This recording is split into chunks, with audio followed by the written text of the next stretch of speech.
Hi, this is Tracy HD, and I want to thank you for joining me for our daily energy and guidance reading. This will be for Monday, May 18th, although I feel it's timeless. Whenever you see it is when you're meant to receive the message.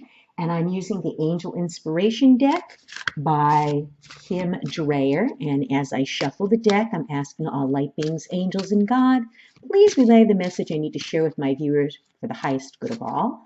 You may use this as a pick a card reading, 1, 2, or 3, or you could use this as a blended reading with all 3 cards.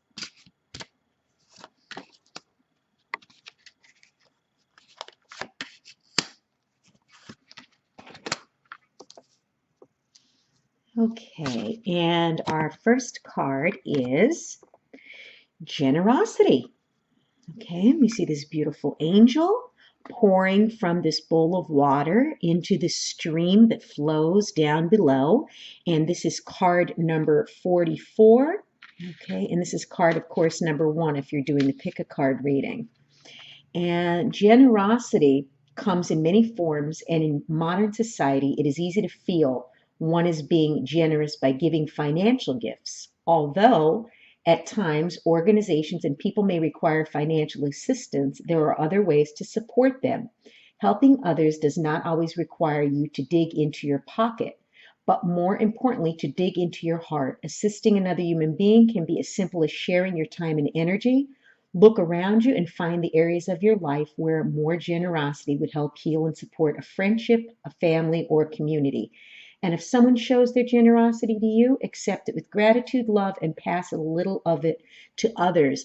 So, yes, no matter how small the act of kindness is, it is never wasted. Do what you can, whether it's giving someone a compliment, allowing them a shoulder to cry on, helping an elderly person get groceries. There's so many ways that we can share kindness with people in the world. And random acts of kindness are the most beautiful things you can do. And do these things without expecting anything in return. The best thing to do is to give when you can and know that someday, maybe when you're in need of some kindness or generosity, you will have that given back to you in return. And then the second card is, we have these cards upside down. Check your emotions. Okay, and this beautiful angel here is card number 32. And this is number 2 if you're doing the pick a card. And the check your emotions is that we're very emotional beings and can easily let our feelings get the better of us. Learning to check your emotions does not mean that you must not allow spontaneous feelings to arise, but rather to ensure that they are appropriate for the situation and are thoughtful responses rather than emotional reactions. That's right. We need to be sure that we are responding and not reacting. And we get so caught up in our emotions and then we become ungrounded. And before we know it, we're making comments that we really are not to be making. We're passing judgment on people. We're, grouchy. It's always important that you do not allow your emotions to rule your mind because all it takes is one negative thought to create a snowball of negative feelings. And before you know it, you're on a one-way trip to the doldrums. So you want to monitor throughout the day, exactly how you're feeling. And if it's something negative, you want to try to stop it before it snowballs out of control. And, always be genuine in expressing your emotions, but do not resort to hurting others in the heat of the moment. We have to pause. If someone triggers us or somebody does something, most of the time it's not intentional. Sometimes it may be. But if you pause, step back, ground and center yourself, and think before you speak. And this was something that I had to practice because I'm a quick witted Gemini. My mind is quicksilver and my mouth runs ahead of my thoughts. And you can get yourself into a lot of trouble when you react to people without stepping back and thinking first. Because once you say something painful, you cannot take those words back. you know. Allow others the freedom to express their emotions, and that will allow you to build trust and respect with other people. Negative emotions such as anger should be allowed expression as much as joy or excitement. However, the heavier emotions need to be released in a careful manner. So I'm saying, think before you speak, pause, count to three. If you could just stop yourself before you start spouting out things that you're going to regret later, believe me, it's going to save you a lot of heartache in the long run. Finding the balance is not easy, but it will be beneficial for you and everyone in the long run. And it is so true. We are just so overstimulated in society today. We're quick to jump, we're quick to judge, we're quick to, lash out. So this is for someone out there who needs to check their emotions before flying off the handle. And then the last card number 3, is silence your thoughts. Here we are again, checking your emotions, silencing your thoughts. It seems to me like it's a very mental type of energy going on this week, where there may be things that could trigger us and we want to act out. But the best thing to do is to calm yourself, silence yourself, pause yourself, center and ground, think before you speak.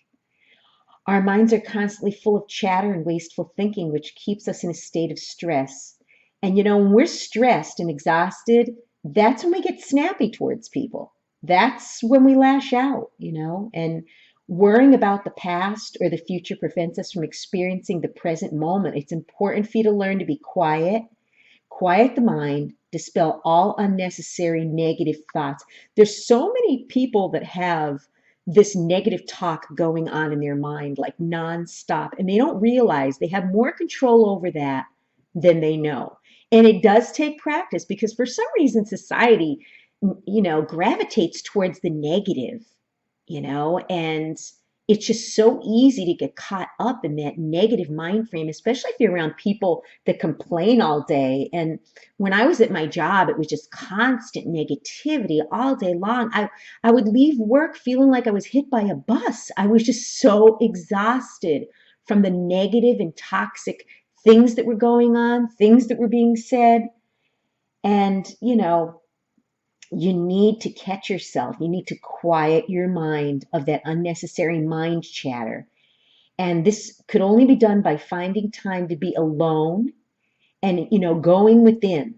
So if you could get some quiet time throughout the day. I used to leave the office on my break and my lunch. I made sure I got up from my desk and I walked out the door and I went for a brisk walk, or I sat in the park, whatever it took to clear my mind from all that was going on. And when I came back, I felt refreshed and I was able to take on the rest of the day. But I'll tell you, I think I was put in that situation day after day, year after year, to gain the experience that I have now, to let people know that you don't have to fall for every emotion or every thought that crosses your mind.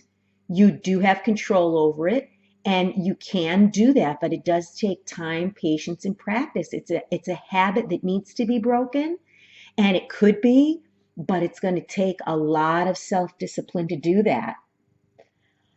And you need to find some quiet time each day.